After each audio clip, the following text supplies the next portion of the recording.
and welcome to episode 18 of You're in Detention. And Kerry and I are here today to talk to you about people pleasing and why it shows up for so many of us and how it affects both neurodivergent and neurotypical people and what happens when you start to break free from it.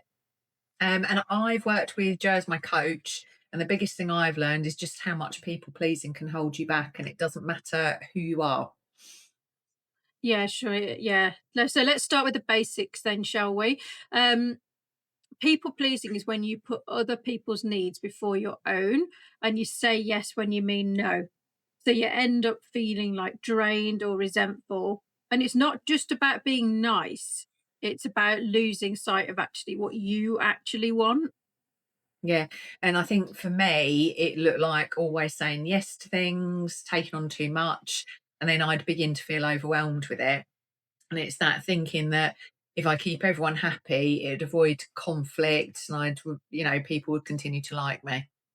Yeah, I know. And it's so common. I probably see it almost in every client I coach, whether that's neurodivergent or neurotypical. It's, it's so common.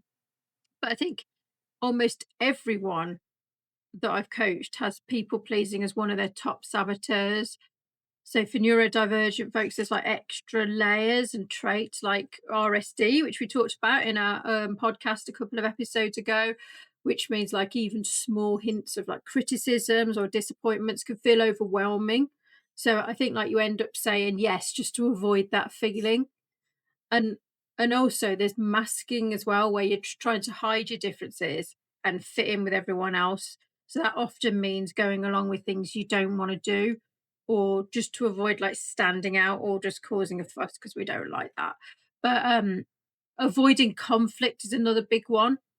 Like many neurodivergent people find confrontation really, really stressful. So it feels easier to keep the peace, even if it means just putting your own needs first. And like sometimes it's not about like wanting to make a fuss and draw attention to yourself. It's like we might worry that asking for what you need could be seen as difficult or too much. So you just go along with, with what others want. And then it's just exhausting. Yeah, and it's not just neurodivergent people, neurotypicals do it too. For different reasons. For me, it was more about wanting to be liked and not to upset anyone. But lots of different reasons out there. Yeah, I guess so. And for neurodivergent folks, those traits can make people pleasing feel almost automatic. It's just automatic like reaction. And so breaking that habit takes real work. Um, I know that you and I have obviously spent time ourselves Mhm. coaching with, and people pleasing has always been high on the agenda. So it would be great to obviously share some of the stuff that from your perspectives that we've talked through. Any hints and tips that could help others with this. But it's a huge cost, isn't there? And it is, and I think that was probably, I can't remember where we were before we got to me looking at my saboteurs. But I do remember us coming together and talking them through. And I think the initial, coming up with I was a people please, that was my number one anyhow. I don't Mm, think either of us were particularly surprised. I think once I started pulling that apart a little bit more, the difference, and I look back now to before when I was people pleasing, and the cost is huge. And the cost mm. to me was huge in terms of time it was taking me to do things, my own workloads, and even getting to the stage of I would be letting people down that I really cared about because I've over committed to Mm. something that I didn't need to commit to in the first place. Yeah, that's true. I think people pleasing, if I think back, like before I was diagnosed with ADHD, I think people pleasing played such a big part in my life. And like, I don't know why I just used to say, I just find it's just easier to say yes, isn't it? Because, like even I remember being at work once and someone was, I think it was my line manager at the time, was like,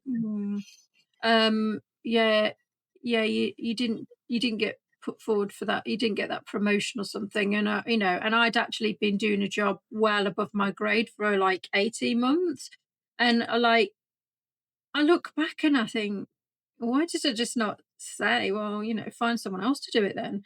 You like, well, that's just a good example of you just don't want a fuss, and you don't want the attention, you don't want to have then conflict meetings, and yeah, it's just easier, isn't it, just to say, okay, yeah, Yeah, I fine. think you want to appear that you're easygoing and, you'll take one for the team if you like, Yeah. and that you can be super helpful. And I think it's almost making yourself feel a little, not indispensable, but along that lines. So Mm, I'm really helpful and they know that I am. But I think that then you take on more and more and it's well outside of your remit. mm. You're not getting probably the recognition you deserve for it, but it's not instead of something else, is it? I mean, for me, it never was. It was always in conjunction with the day job. Yeah, I know. I think, yeah, it's a really destructive Mm, saboteur, if you like. I mean, it's a lovely kind of, it being kind and everything is great. But I think sometimes people do mistake kindness for weakness. And I think as soon as I figured out that that's what was happening quite a lot in my life, and how I was getting into situations where I thought, well, if that was anyone else, you'd be like, "Well, you better stand up for yourself. You better not take that, blah, blah, blah." Um, if it was anyone else, I would stand up for them and say, absolutely not. Like when it's yourself, you just feel like, yeah, it's just that conversation that you'd yeah. rather not have. Yeah. And I think that's it. I think if you can see somebody else doing it, you'd step in, especially if it was someone you was close to, somebody who's in your team, you'd step in and you'd be like, okay, well, why are you doing that? Do you need to do that? Or actually, what can we do so that you can balance that? I think when it's yourself, you start to put all kinds of pressure on yourself. And I think, especially in times of if you're trying to step up at work, if you've got a role which is a higher level to which the role you had, I think you feel more obligated to do more and more. But then people just get used to it. I think you get used to it, and then it becomes harder and harder and harder to start saying, "Oh, I can't. No, Yeah. sorry." And I think you even get to the stage, and I know this is one that I remember phoning you one day after we'd talked about people pleasing, and I'd even got to the stage where people didn't need to ask me. I'd offer, and so someone would say, "Oh, I've got this problem," da, da, da. And it wasn't an ask, and I'd immediately jump in and try and solutionize that problem by offering my time that I Yeah. didn't have because I already had this pile of work over here, which I knew I needed to do. Um, and I still remember that call, because the person that was involved actually said to me, "Oh, that's not your job. We can find someone." I remember you phoning me up saying, I've done something. I said something. Yeah, I've offered to help. I'm like, what? yeah. I think that was probably one of the probably a really powerful example for me of I just wasn't conscious I was doing it. I was really, really aware of the people pleaser. And then I became a lot more aware if people were coming to me and asking for things. Yeah, I could balance that much easier. So okay, well, yes, I can do that, but actually what's the priority? Because I've got this, this, and this. So yeah, that was fine. Sabotaging myself the other side by happily volunteering away for things that I'm not even being asked to do. yeah. I remember we spent quite a bit of time on that. I want to say actually we even spent time on that when we were in a mentoring Yeah, capacity, didn't we? Because we were yeah, talking about if you've got an X amount to deliver with a team, keep taking on, keep saying yes as a leader, only puts your team under massive Yeah, pressure. And as a leader, your job is to prioritize, with the business and say, look, okay, we've got a finite amount of resource. These are the things that you've asked us to do. Can we prioritize? It's not about breaking the team because yeah, you're just want to be the great leader that goes, yeah, just give it to us, we'll take it. Well, people in your team are like, "Wha- burning out." That teaches you actually to, I think being a leader of a team teaches you to set boundaries, um, because of the duty of care for people that are in your area, in your team. yeah. And I think it's so much easier to help somebody who isn't yourself Mhm. because you can see it. And I think because I know that that's high up for me, that my immediate go to is people pleaser. I'm keenly aware of it, but I can see it really clearly in other people. And I mean, I've had chats with people in my team before who are just taking on more and more and more and more because they want to be, I suppose, liked, respected, the go-to person. And just, having those open, honest conversations. But actually, have you got the capacity for this? What's this taking away from you? Um, so you can keenly see it in others, but it's focusing on, yes, absolutely helping others, but focusing on what that does to you. Yeah, and I think, we're talking about, in corporate organizations and in the workplace, but I think people pleasing, well, I know people pleasing can actually attract or keep you kind of stuck in toxic relationships as Yep, well. Um we've had focus on this quite a lot in the coaching sessions that I've done with various people who have had toxic friendships, and sometimes they've been in toxic friendships for over like 40 years, and they're saying, but I have to carry on with it because I've known them for 40 years. And when you are coaching people in that situation, helping to ask them questions to make them understand that it doesn't matter how long you've been in a relationship or friendship, because it's if it's toxic and it's all take and you're getting nothing out of it, then give yourself the permission, and it has yeah, to come from you. You give yourself the permission to say, actually, no, I don't want to spend my time doing this. Life's short.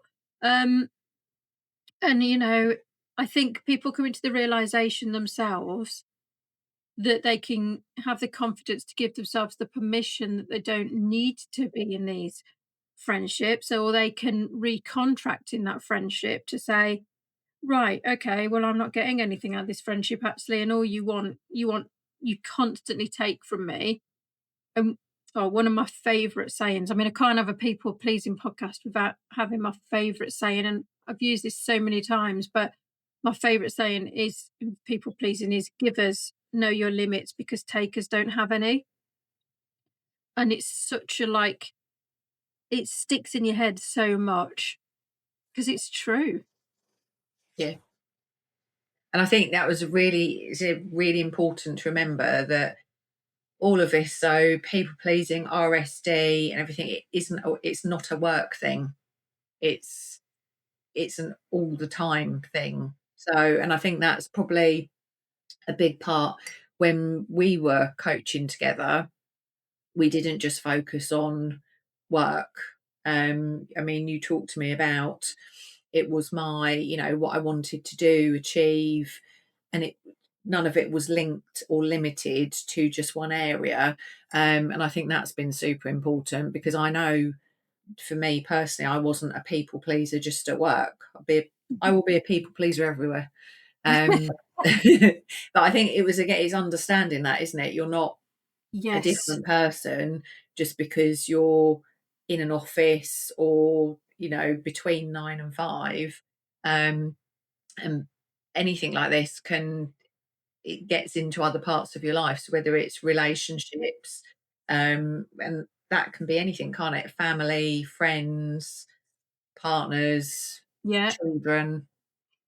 Yeah. I don't know if it stems from like, um, not wanting to. upset people or, um yeah, not wanting to upset people or just wanting to please people. I don't know if it's you don't like conflict so much that you go for the yes, or you want to please someone so much that you go for the yes. Like, I don't know, it must be driven from both things because I think when it's easy to say yes, but you haven't got the if you haven't got boundaries with people, that it's very, very easy to say yes. And then you think, what have I said yes for? I used to do it with social events. I mean, honestly, I had to say to my daughter once, "Are you saying yes to everything?" And like one weekend you're in Leeds, and one weekend you're in Kent, and one weekend you're like in Scotland. Like, what?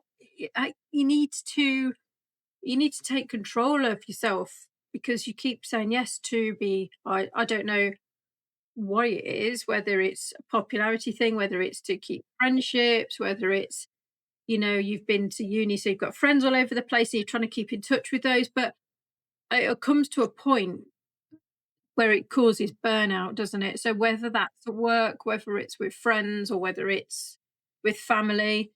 I mean, we've all been in those family situations, haven't we? Where someone says, "Oh, right, we're doing Christmas at mine," as an example. This is not a real life family situation of mine, just to be clear. But like, we're doing Christmas at mine, we're all coming round, and before you know it, the control's been taken away from you of what you're doing. You're doing something you don't want to do. You're then dreading it. This you'd rather be doing something else, but you don't want to say no because either you don't want to upset someone, Yeah. or you don't want to let someone down, or you don't want an argument about it. And I think that's yeah. I mean, moving on. We'll move on to the kind of strategies of things that you could do about it. But I think it's not necessarily recognized with people. Don't recognize it in themselves. No. You're entirely right. I mean, I can recognise it in others. Um, and it was interesting when we properly focused on it in coaching. It was a bit funny at first because we were obviously both clearly shocked that I came out as a people pleaser. Um, but it was really understanding what that meant and what the impact was, because I think you get so used to it, it's not Yeah. until you really do hit a wall, or you're struggling to do your own things. So Mm, my work could pile up, and then you're talking about, you're working later, you're working over the weekend, you're still doing bits and bobs when you're on holiday. And holidays were few and far between in terms of you don't get a lot of time off. mm. Um, but you can't, I think you just can't see it until you hit that wall and you're just like, no, that's it. I know, even on holiday, Mhm. even like checking your emails, your phone on, things like that, it all kind of links itself back to this people pleasing being available. Like it's it's it's can be devastating, have a devastating impact on your life, can't it, if it's out of control and it's not like it's rewarded either because if you say yes to everything, people don't expect you to say yes to everything. If you say no to something, they're then shocked. And it's not about just saying no to everything. It's it can be as simple as putting like a pause before you then commit to something. So, you know, before you say yes, just taking a moment to ask, is that what you really want? Letting people say, let me get back to you instead of an automatic like yes. Um, I think those small boundaries, like saying no to minor requests or building up from there, just really start to help you set those boundaries. But I think noticing what your triggers, Yeah. like what situations or people make you feel like you have to please them, and if there's certain relationships or friendships or things like that are making you say yes more than others. So the example I used earlier is someone that was in a really toxic friendship for decades, used to have to say no to people that she wanted to spend time with because this other friend was demanding so much of her time that she couldn't actually do the things she really wanted to do. So she was having to say no, and you always end up saying no to the wrong people, don't you? And sorry, to the right people, and no and yes to the wrong people. So I think, yeah, just understanding that boundaries, they're not it's not rude to have boundaries. They're healthy things, and you as a person will benefit more from having them. Yeah. And I think everyone benefits more as well, because I think I can think back to times, for me, when I've said yes too much, taken on too much, but the impact then is like home life. So I all of a sudden haven't got time to do this, or the weekends are taken up. So instead of doing something nice, just got to jump on this, and it all becomes, so it becomes a problem for somebody else, and you just can't see it, because it's about you, and you're trying to juggle everything and balance everything. Um, but I think when you can see it, the thing that I learned is just being conscious of it. So it's not, I don't go into everything thinking, right, I'm just going to immediately say no. But I go into things, and I think, okay, if I don't know, if somebody asks me to do something, I do just that. I pause, think about it. Quite often now, if we get asked to do things, um, weekends or evenings or things like that, I'll just say, just let me check and I'll come back to you. So I don't, Yeah. otherwise you do that thing, don't you, as well, where yeah, we'll do that. And it's like, oh, No, and usually I've triple booked myself as well, and I'm like, yep. "Right, 3 In the things I next don't 2 weeks want regretting to it. do." I'm like, "Yeah," and I think then you put it off because 'cause you're like, "Right, I'm gonna let one of these down." There's 3 things I've now committed to, and I'm like, "Oh god, they'll do that last minute." Yeah. You But know, then you it worry can about it, because I think, because you've overcommitted, but then you start really, really overthinking it and over worrying it, where actually you could have either done the start bit, well, let me come back to you. And then that's absolutely fine. You can go back to someone and say, okay, that weekend doesn't quite work, but we yeah. can do a different weekend, or whatever that may be. Or if you've all of a sudden find, that you've got 3 things booked to the weekend, dealing with it sooner rather than later stops the pressure, where you're Mm, thinking, oh, I don't know what to do. Somebody's going to be upset. And then it becomes an even bigger chat, an even bigger thought. mm. I know, even things like going on holiday, because when you go on holiday, everyone's different, aren't they, in your Yeah, family, and everyone wants to do different things, and I know that if we all try and did the same, if everyone agreed to, like, doing the same thing all week, that wouldn't go so well.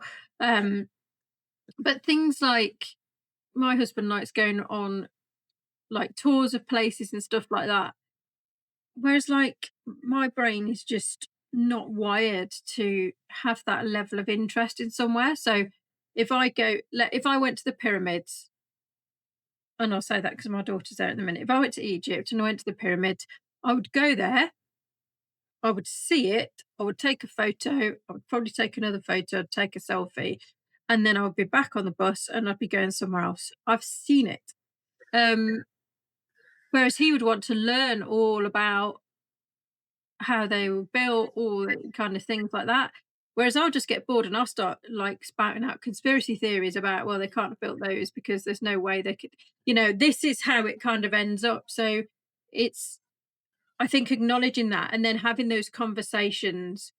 Like we were trying to work out what to do at Christmas, and we had like different ideas, and it could have been very easy for one of us to kind of go along with the other, and then all of a sudden all year you're thinking, I didn't really want to do that. So, having a conversation about, right, okay, having just a real conversation, an honest conversation really helps, yeah. because then you're not going along with something and then ends up, it never works out, does it? Because on the day, one of you's not quite into that, and it kind of like all comes to the surface, and then you end up like going, oh, falling out about it. So I think having those real honest conversations, if you can't have an honest conversation with someone, then really have they got your best interests at heart? That's what I'd say, because if you feel like you can't, then there's a reason for that. Yeah. And I think it's thinking to do that before you just say, I don't know, just say, my husband said for Christmas we were going to put no decorations up, there was going to be nothing in the front garden, and da da da. That's it. Joe, you know me, I'd be miserable for the rest of the year. We'd have 11 months of this. You Because get you are there. the original Mrs. Christmas, yes. Um, but actually, just thinking, well, no, actually, we can talk this through. We can discuss it, and we can come to a compromise, or I can give you my view. And I think it's just that knowing that you can talk something through. You don't. It doesn't need to be somebody's made a suggestion or made a request, and it needs to be a yes or a no. Mm. Yeah, absolutely. I think one of the biggest benefits from the coaching that we do is the saboteurs. So where, what is it in your character that shows up? And I mean, people pleasing is by far the most common one that we would see. So the benefit, I think that it would be interesting to get your perspective of what's changed for you since your coaching. I was a huge amount for me. I don't. It was probably a lot easier for me to see when I was in my old job role, um, because before we could have been, I don't know, in a team meeting, or I could have got a call or a just can you, and I'd immediately have been, yeah, that's fine, and I would just take it in, take it in, take it in, and I could be in the office from early through to I'd be the first one in, last one out, just so that I can keep on top of everything. Uh, But I think talking it through in the coaching and just really understanding why I reacted the way I did, just it gave me more power. So I was a lot more mindful. If somebody asked me, I'd do the pause. So just let me check what workloads are like. Let me check what's on. I was a lot more aware of what my workload was. So actually, if it was a request from like my manager or something like that, I could be like, absolutely, I can do it. I've got these other things though, so let's talk about what's priority. yeah, If it was peers, so people I was working with, my role was operational, so I used to provide updates to other parts of the business.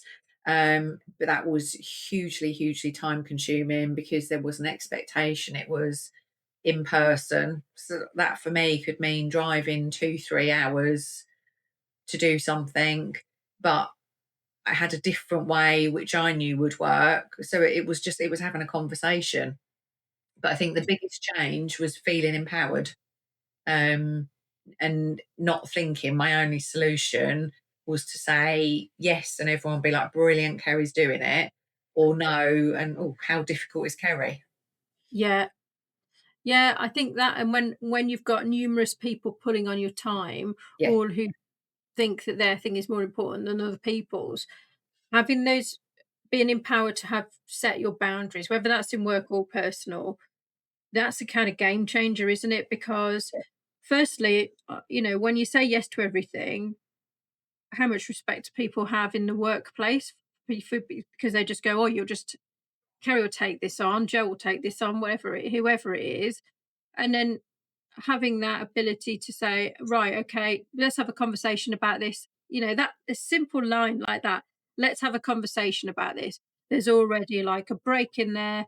But I mean, I have coached people that are, oh my gosh, they're taking on other people's problems, and they come to the coaching session and they're like het up, stressed out, and they're like, I can't do this. And when we work through it, they come to the conclusion that it's not even their problem to carry around. I've had someone that was worried once about someone else that was in a performance plan, and they were like, what my manager's asked me to sort this, to do this. What can I do for him? The person that's in a plan. I'm like, what can you do? Can you make a difference? Can you Mhm. physically make a difference, to that person if they don't wanna do it? There's one question.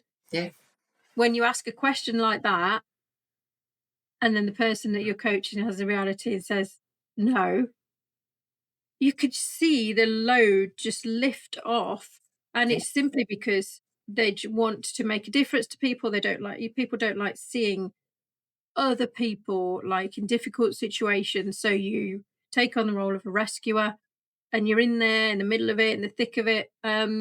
And actually, a lot of the time, it's not yours to sort out. It's not yours to take on. But again, it just goes back to being able to have empowering conversations yeah, and setting those boundaries. But you can't do that unless you know that you're a people pleaser. yeah. And I think it's understanding the brilliant traits that come with it. So being able to have real empathy with people, being friendly, being open, being approachable, aren't dependent on being a people pleaser. You Mm, can still have, strong conversations with people. You can still um, say no to something without losing any of your brilliant self. You're just more aware that actually it would be in my best interests to do this. I can still have every empathy with your situation, or absolutely, I can still help with this. But mm. I think you just come across. Um, I don't think anything comes across as difficult or wanting to say no to everything when you have those conversations. It just comes across that you're more mindful and that you're managing people's expectations better. Yeah. Yeah, absolutely. It's interesting because we put that post out on people pleasing last week. I think it was the end Mhm. of last week. We've had quite a few messages about people Yeah. pleasing, particularly with that post that have said, "Oh, this really resonated with me." But we have had a couple of listener questions in. Um, Firstly, how do I start saying no without feeling guilty? So that's an interesting one. I think it's a tough one, but I think again, I don't think you need to feel guilty if you're saying no. I think you can, if you're going to be pushed to almost breaking, if you haven't got the capacity, you're going to do more harm trying to Mm, take on something else. You can do harm to yourself.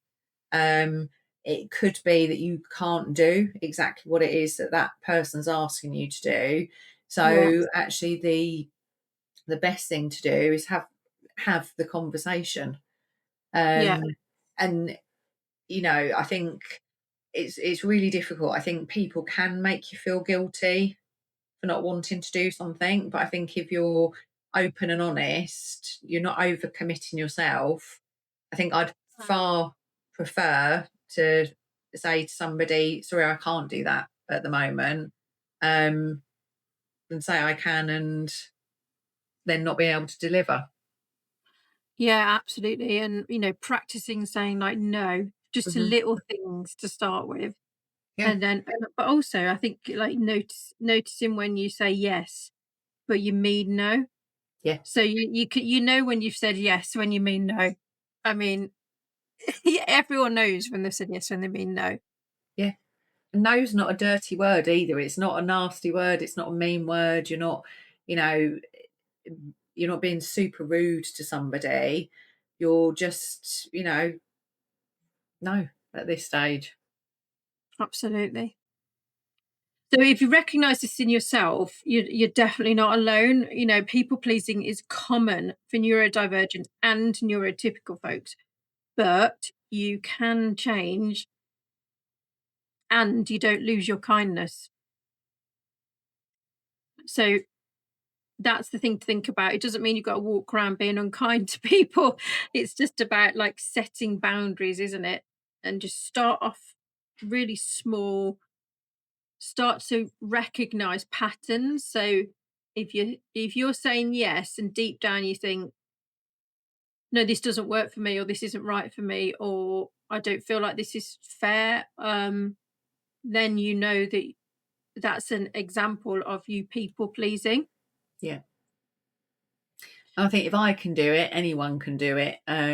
So I think it's starting small, be really gentle with yourself, get support from somebody else if you need it. Um, a brilliant thing to do as well is if you're taking things, ask somebody, ask a friend, ask a family member, ask your partner. But just ask if, what they think. I think as well, people pleasing isn't the only saboteur, if you like, that shows up. In our program, we work on saboteurs. We work on how to understand them, how to see when they are playing into your life too much. They're all part of you. It's not like they're bad.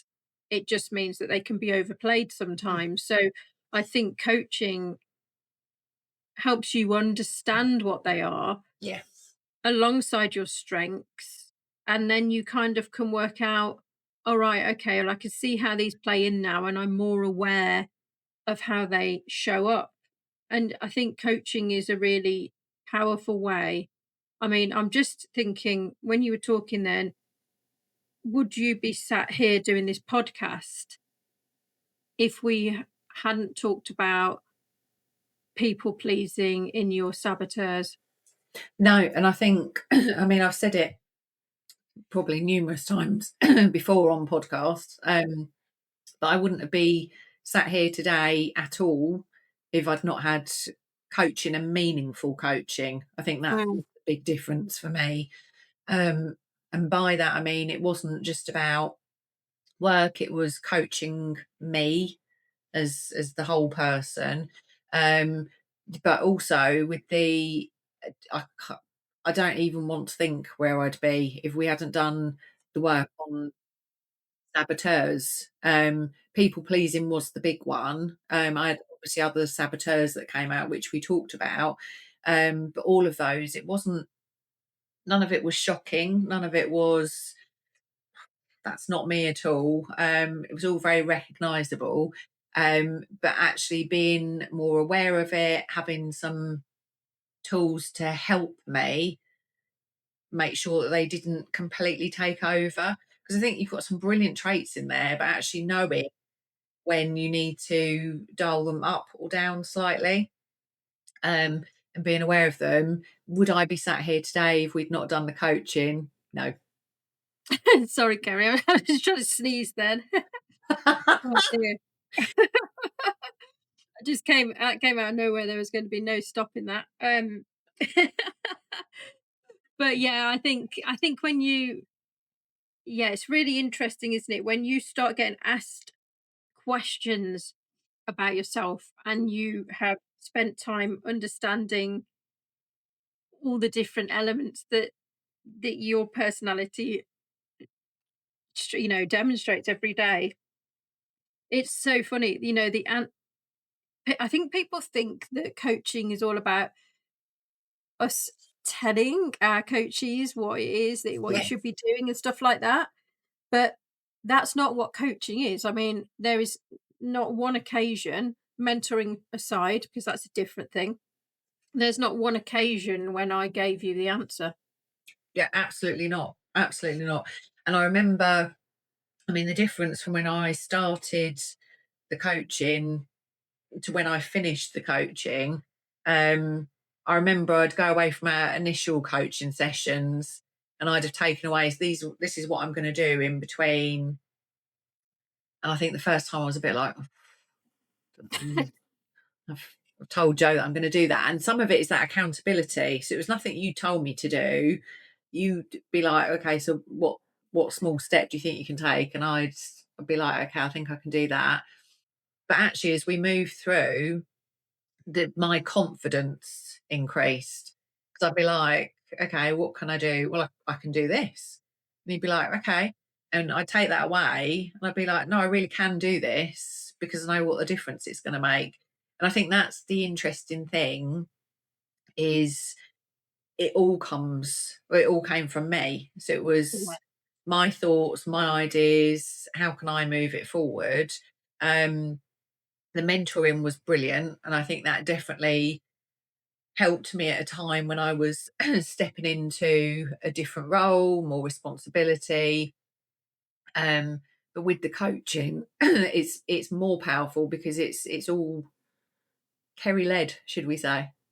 Yeah, it has to come from you, doesn't it? Because otherwise you're not, if it doesn't come from you, then it's not your action. But that's the only way with coaching. People do move forward because it Yeah, comes from them, and you're just facilitating that kind of space and environment where you can stop and think. But if you're watching this and this resonates with you and you're interested in coaching through our saboteurs, through our strengths, through our programs, and our programs include all sorts, not just that, but career coaching. We talk about executive dysfunction. We talk about RSD, which we know is a extremely popular podcast that we did, and so that's resonating with a lot of people. But having a coach to give you that safe space to just take yourself to pieces and try and piece yourself back together again, but with that understanding, I'm not sure that there's a greater gift you can actually have, or a greater investment you can make in yeah, yourself and your time.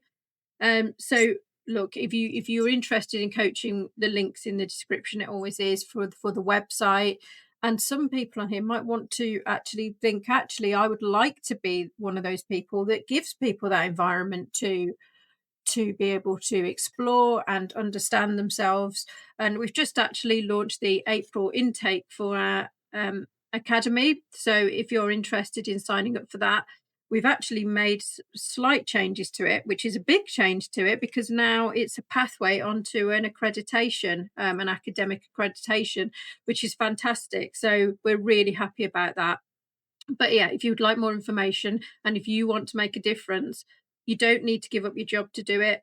You can do it in your own time outside of work. But I mean, the reward that you get from being a coach, it feels like, especially with neurodivergent coaching, if you listen to one of the testimonials or read one of the testimonials we've had from one of our level 7 coaches that has just been through our program, he says the most powerful coaching session he's ever done. He's a very, very senior coach, was through neurodivergent coaching, because it made a difference to that person's life. And it wasn't just about like a task initiation, or something to do with business coaching. And that's a very big endorsement of how neurodivergent coaching is so specialist and is so powerful, because people really need that space to explore who they are if yeah, they're getting diagnosis later in life, like I did. And all of a sudden you stopped in your tracks going, well, the world that I've been living in for 47 years, it now feels different, and it is different. It's a great gift getting diagnosed. But you get your diagnosis, like Sophie said last week, you get your diagnosis, and then it's all quiet, and you're like, oh, I don't know what to do with this. I don't know who I am anymore. I don't know which part is me. I don't know which part is my ADHD or autism, whatever it is that you condition that you have. And to have someone hold the space for you to just sit and learn about yourself with no pressure and no judgment, I think that's the biggest thing. Then like that, I can't think of a better use of time than to be doing that after you get your diagnosis. We also coach many people that are not undiagnosed, because it's so difficult, obviously, to get a diagnosis. But look, before I went for my diagnosis, did I know I had ADHD? Once I understood what it was, I knew 100% I had ADHD.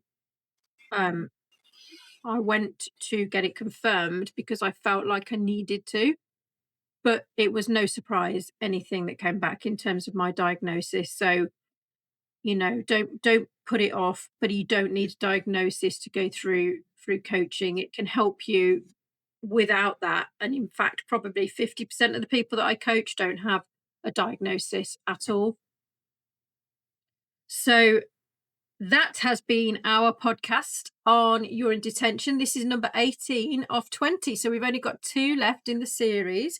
But if you've got any questions you want us to pick up in the next few episodes, we are going to be talking about executive functioning and the impact that has on neurodivergent people and some of the challenges that might face, and also some of the coping mechanisms that you can use with executive functioning, because we all know there's a delay um, in the particularly in the ADHD brain. So it's brilliant to just try and pull that apart a little bit and see what comes out on the podcast. But any questions that you have that you want us to pick up, then please just reach out to us and we will incorporate them into next week's podcast. So thank you so much. Remember, give us a thumbs up if you've enjoyed the episode, and we will see you again next week for more detentions.